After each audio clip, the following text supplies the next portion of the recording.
महाराष्ट्रातील सर्व विद्यार्थ्यांचं CST लॉन्चपॅडच्या यूट्यूब चॅनलमध्ये पुन्हा एकदा तुमचं मनापासून स्वागत करतो। आज एक पुन्हा नवीन अपडेट आहे महापारेषणच्या अप्रेंटिसशिपचा। ज्या विद्यार्थ्यांना अप्रेंटिसशिप करायची आहे महापारेषणमध्ये, ज्यांचा ITI झालेला आहे इलेक्ट्रिशियन ट्रेडमध्ये, त्यांच्यासाठी एकदम सुवर्ण संधी आहे। आणि या भरती करता किंवा या अप्रेंटिसशिप करता महाराष्ट्रातले सर्वच विद्यार्थी पात्र आहे। कसे काय ते तुम्हाला समोर सांगतोच आणि महत्त्वाच्या गोष्टी पण तुमच्याशी शेअर करतो।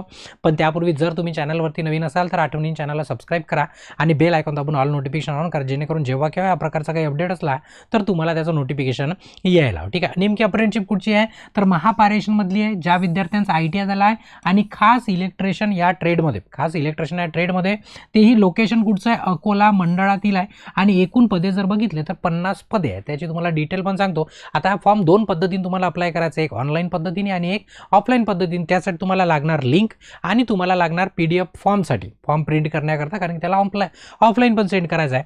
तर आपलं CST लॉन्चपॅडचं टेलिग्राम चॅनल आहे, तुम्ही टेलिग्रामला पण सर्च करू शकता, तिथे सर्व आपण अपलोड केलेला आहे। किंवा आपण या व्हिडिओच्या डिस्क्रिप्शनमध्ये टेलिग्राम चॅनलची लिंक दिली आहे, तिथनं तुम्ही PDF डाउनलोड करून प्रिंट करून तुम्ही ऑफलाईन फॉर्म पण भरू शकता आणि ऑनलाईनसाठी पण तुम्हाला तिथे लिंक दिलेली आहे। म्हणून चॅनलला जोडून राहणं तुमच्यासाठी महत्त्वाचं। ठीक आहे, आता काय काय दिलेलं आहे आणि कसं आहे ते बघा। महापारेषणमधील ॲडव्हर्टाईज आहे तेही आहे अकोला मंडळातील। तिथे काय काय महत्त्वाचं आहे की अप्रेंटिसशिप तुमची असणार 1 वर्षाची म्हणजेच 12 महिन्याची। आणि तुम्हाला ऑनलाईन अप्लाय करण्याकरता जे आपली ऑनलाईन पोर्टल आहे गव्हर्नमेंटची, कोणती www.apprenticeshipindia.gov.in या पोर्टलवर तुम्हाला ऑनलाईन अप्लाय करायचं आहे। तेही कधी 11 मार्चपासून 20 मार्चच्या मधात। ठीक आहे, म्हणजे याच्या मधात 11च्या पूर्वी नाही आणि 20च्या नंतर नाही, तिथपर्यंतच तुम्हाला ऑनलाईन अप्लाय करायचं आहे। आणि ऑनलाईनच अर्ज सादर करणे कंपल्सरी आहे सर्वात प्रथम। पण ऑनलाईन अर्ज सादर करत असताना पूर्ण डॉक्युमेंट अपलोड करायचे, 100% आपली प्रोफाईल क्लिअर करायची, अप टू डेट ठेवायची आणि तिथे मग अप्लाय करायचं। तर अप्लाय करण्याकरता तुम्हाला हा आस्थापना क्रमांक लागेल किंवा त्याला इस्टॅब्लिशमेंट नंबर म्हटलं जातं। याला टाकल्याशिवाय तुम्हाला ही ॲडव्हर्टाईज दिसणार नाही। मग अप्लायची लिंक आहे। आणि इथं जागा जर बघितल्या तर एकूण किती आहे, 50 जागा आहे, तेही वीजतंत्री विद्यार्थ्यांसाठी म्हणजेच इलेक्ट्रिशियन।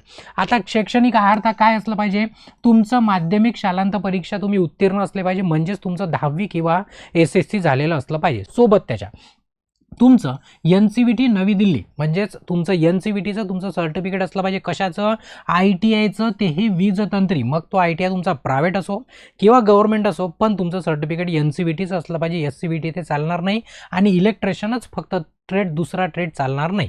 त्याच्यानंतर शैक्षणिक दस्तावेज, आता हे डॉक्युमेंट आहे तुम्हाला पाठवायचे पण पोस्टाने, हेच डॉक्युमेंट आहे आणि तुम्हाला अपलोड पण हे सर्व डॉक्युमेंट करायचे तुमच्या प्रोफाईलवरती अप्रेंटिसशिप इंडियाच्या पोर्टलवर। आता बघा काय काय, SSCची तुमची मार्कशीट आणि सर्टिफिकेट दोन्ही सोबतच ठेवायचं। तुमच्या ITIची मार्कशीट आणि सर्टिफिकेट, आता इथं 4 सेमिस्टर म्हटलं आहे, सेमिस्टर आता मागचा काय म्हणतो जुना जमाना झाला, आता ॲन्युअल पॅटर्न आहे। ठीक आहे, तर तुम्हाला गुणपत्रिका आणि त्याचे सर्टिफिकेट दोघांचे पण अपलोड करायचे। सोबत शाळा सोडल्याचा दाखला म्हणजेच TC, नसला तर 10वीचा डिप्लोमा पण चालतो, फक्त डेट ऑफ बर्थसाठी पाहिजे असते। त्याच्यानंतर आधार कार्ड, तुमची कास्ट सर्टिफिकेट आणि अधिवास प्रमाणपत्र सर्वात महत्त्वाचं, हे आत्ताच काढून ठेवायचं, कारण की जर भरती आली तर मग तुम्हाला धावपळ होते, मग अभ्यास करायचा की डॉक्युमेंट काढायचे तो विषय होते। म्हणून आपले डॉक्युमेंट काय करायचे, सर्वांनी रेडी करून ठेवायचे। सर्वात महत्त्वाचा हा डॉक्युमेंट आहे, सर्वांसाठी कंपल्सरी। त्याच्यानंतर जे नॉन क्रिमिनलमध्ये येते त्यांना नॉन क्रिमिनल सर्टिफिकेट, त्याच्यानंतर जर EWS मध्ये असाल EWS सर्टिफिकेट, हे सर्व तुम्हाला काय करायचं आहे, आपल्या प्रोफाईलवरती स्कॅन करून अपलोड करायचे आहे आणि करणं कंपल्सरी आणि बंधनकारक आहे, एकदम कसं आहे बंधनकारक। त्याच्यानंतर तुमचं SSCचं म्हणजे 10वी आणि ITI मध्ये जे काही तुमच्या सर्टिफिकेटवर नाव आहे ते तुमच्या आधार कार्डमधील आणि आधार कार्डवरचे नाव लिहिलं त्याच्याशी एकदम मॅच केलं पाहिजे। नाही तर 10वीत वेगळं, ITIत वेगळं आणि आधार कार्डवर वेगळं, तर तुम्हाला असंच ते काय करतील, रिजेक्ट करतील। ठीक आहे, एकदम सुसंगत असले पाहिजे, नसेल तर आत्ताच त्याच्या मागे लागून जायचं, कारण की हे तुमच्या भरतीच्या वेळेस पण तुम्हाला अडचणी निर्माण करू शकते। ठीक आहे, तर आता वय किती असणार तर 18 वर्ष कमीत कमी असलं पाहिजे, जास्तीत जास्त 38 वर्ष। जर तुम्ही कॅटेगरीमध्ये येत असाल 38 कॅटेगरीमध्ये जर येत असाल तर 5 वर्ष याच्यामध्ये काय राहील, शिथिल राहील। आणि जे ओरिजिनल ॲडव्हर्टाईज येते जसं विद्युत सहाय्यकची वगैरे झाली पारेषणमध्ये, तर 18 ते 38 असतं, पुन्हा 5 वर्ष म्हणजे जवळपास 43 वर्षापर्यंत एज लिमिट असतं।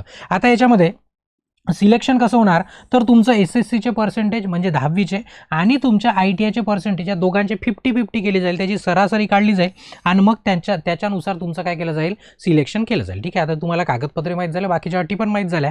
आता या सर्व काय करायचं, तुम्हाला पोस्टाने पाठवायचं। तर बघा लक्ष द्या, ऑनलाईन अर्ज केल्यानंतर प्रपत्र अ परिपूर्णपणे भरायचा, म्हणजे प्रपत्र म्हणजे इथं तुम्हाला त्या PDF मध्ये दिसणार, मी दाखवतो पण ते शेवटी फॉर्म आहे, तो फॉर्म प्रिंट मारायचा, 2 पानाचा असतो, तो भरून पाठवायचा. त्याच्यासोबत आता याच्यापूर्वी जे मी तुम्हाला कागदपत्र दाखवले ते कागदपत्र सोबत अप्लाय केल्याची स्क्रीनशॉट घ्यायची, अप्रेंटिसशिप पोर्टलची, त्याची पण एक प्रिंट मारायची. बघा, जे ऑनलाईन अर्ज सादर केला त्या अर्जाची पण एक प्रत घ्यायची, प्रिंट घ्यायची, सर्व आवश्यक कागदपत्रे जे मी पूर्वीला सांगितले आता त्या सर्वांची झेरॉक्स मारायची आणि स्वाक्षांकित करायची, म्हणजे स्वतः सेल्फ अटेस्टेड करायची. सर्वच्या सर्व झेरॉक्स, कोणतंही ओरिजिनल कागद पाठवायचा नाही आहे. ठीक आहे, कधीपर्यंत पाठवायचा आहे? 30 मार्चपर्यंत पाठवायचा आहे. कोणी आलं तिथे एनी हाऊ तिथे पोहोचलं पाहिजे. मग तुम्ही स्वतः नेऊन द्या किंवा पोस्टाने पाठवा. कुठे पाठवायचं? 30 मार्चला सायंकाळी 6 वाजेपर्यंत हा तुम्हाला पत्ता दिलाय. ठीक आहे, हिरव्या रंगामध्ये हायलाईट करून ठेवलेला आहे आणि PDF मध्ये पण तुम्हाला दिसून जाईल. या पत्त्यावर एक तर तुम्ही स्वतः जा, नाहीतर तुम्ही नेऊन द्या. इथं लिहिलेलं आहे पोस्टाने, एक तर तुम्ही जा किंवा मग पोस्टाने पाठवा, कसंही केलं तरी चालते. तर या पत्त्यावर पोहोचलं पाहिजे 30 तारखेपर्यंत. तुम्ही म्हणाल मी सर ऑनलाईनच अप्लाय करतो, चालते का? बिलकुल ते जमणार नाही, दोन्ही पण तुम्हाला करावं लागेल. आणि जो ऑफलाईन फॉर्म आहे तो ऑफलाईन फॉर्म त्याच PDF मध्ये जे आपण टेलिग्रामला टाकलेली आहे त्याच्यामध्ये 3ऱ्या पानापासून फॉर्म आहे, 2 पेज आहे, प्रिंट मारायचं आणि बाकी सर्व भरायचं, फोटो वगैरे लावायचा, व्यवस्थित भरायचं, आरामामध्ये, काही घाई नसते याच्यामध्ये. आणि 30 तारखेपर्यंत तो पोहोचला पाहिजे, याची जबाबदारी काय असली पाहिजे? तुमची असली पाहिजे. आता जर तुम्ही भविष्यात येणारा महापारेषण महावितरणच्या परीक्षेची जर तयारी करत असाल किंवा भरती प्रक्रियेमध्ये तुम्हाला स्पर्धा करायची असेल तर आपलं जे CST लॉन्चपॅडचं ॲप आहे त्या ॲपवरती विद्युत ब्रह्मास्त्र नावाचा इलेक्ट्रिशियन आणि वायरमनच्या विद्यार्थ्यांसाठी एक मास्टर कोर्स आहे, जो की सर्वच स्पर्धा परीक्षेकरता एकदम उपयुक्त आहे. याची सर्व डिटेल माहिती आपल्या चॅनलवरती पण आहे, आपल्या ॲपमध्ये पण दिलेली आहे, किंवा इन्स्टिट्यूटच्या नंबरवरती संपर्क साधून पण तुम्ही अधिक माहिती घेऊ शकता. आता तुमच्या मित्रांना पण शेअर करा ज्यांना अभ्यासाची सुरुवात करायची आहे, कारण वेळेवर काहीच होत नाही, एवढं लक्षात ठेवायचं. आत्तापासूनच थेंबे थेंबे तळं साचवलं तर तुमचं तळं मोठं होतं. ठीक आहे, आता ते जेवढं तळं मोठं तेवढं त्याच्यामध्ये पाणी काय असतं? जास्त असतं. ठीक आहे, आता व्हिडिओ जर आवडला असेल तर आठवणीने व्हिडिओला लाईक करा आणि तुमच्या जास्तीत जास्त मित्रांपर्यंत या व्हिडिओला काय करा? शेअर करा. जर अजूनपर्यंत चॅनलला सबस्क्राईब नसेल केलं तर आठवणीने चॅनलला काय करा? सबस्क्राईब करा. इथे या सेशनला थांबवतो आणि ब्रेक घेतो. धन्यवाद.